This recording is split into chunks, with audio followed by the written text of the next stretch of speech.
përpiqem që me shifra dhe me krahasime të Po, tjera. më lejoni me qemi të shifrat, edhe jemi në fund, më lejoni dhe ndërhyrje tjetër, sepse zakonisht e shohim këtë shëndetësinë dhe paratë që duhet marrë shëndetësia, edhe si një farë më shumë si ndërhyrje humanitare, themi si mund t'i lëmë njerëzit kështu. Po ndërkohë është kjo një barrë ekonomike ndaj vendit apo është në fakt edhe një humbje ekonomike që ne kemi me një sistem shëndetësor kaq të dobët. Pra njerëz që dalin nga tregu i punës për një kohë më të gjatë se sa po të kishim një sistem shëndetësor më të mirë.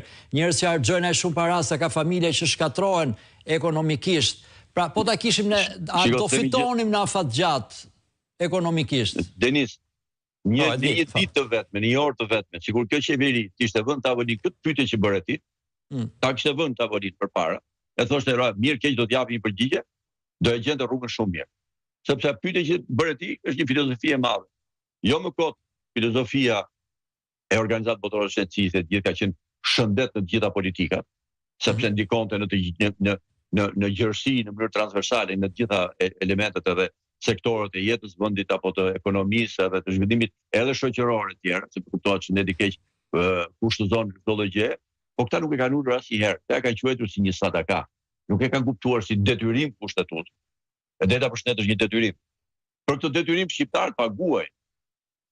Pra nuk po e jep njëri gratis, po paguajnë. Po paguajnë njerëzit, edhe dëngla e shëndetësisë falas ju e pa tjera. Sepse nuk është shqiptarët vazhdojnë paguajnë sigurimet shoqërore, edhe siç paguan dhe ti edhe gjithë kolegët tuaj etj etj. Pra, Po paguajmë dhe atje, se paguajmë dhe detyrimin për shëndetësinë, paguajmë dhe ke private pastaj. Ç'do të bëjmë? Po pikërisht pra, po jo më kot ato 60% të shpenzimeve pse bëhen? Sepse ka dhe problem tjetër. Këta kanë konkluduar që thonë me rrugë, me këto gjoja, ndërtime gjëra, videt më kollaj. Atje të shëndetësia videt pak më me vështirësi. E provuan me këto koncesione, që u doli mirë me ato. Tani thanë që kishim për të marrë të këto koncesione që i morën, tani vazhdojmë atje të këto rrugët infrastruktura, këtej të bëjmë sikur edhe nga një shërbet asfalt atë sipër, ju mbanim atë rrugën e Kolonjës. Që ka qenë shumë e bukur atëherë që kaloi presidenti Meta tha kjo rruga është për faqe të zezë edhe rruga e ra mbas 2 javës.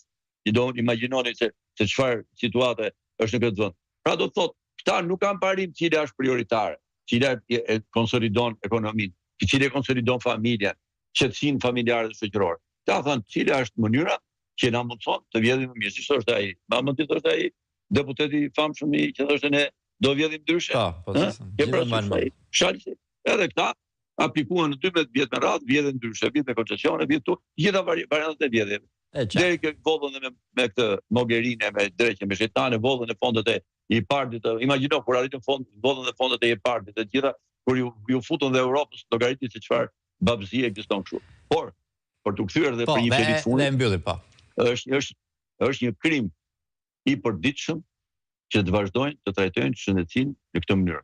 Dhe të tallën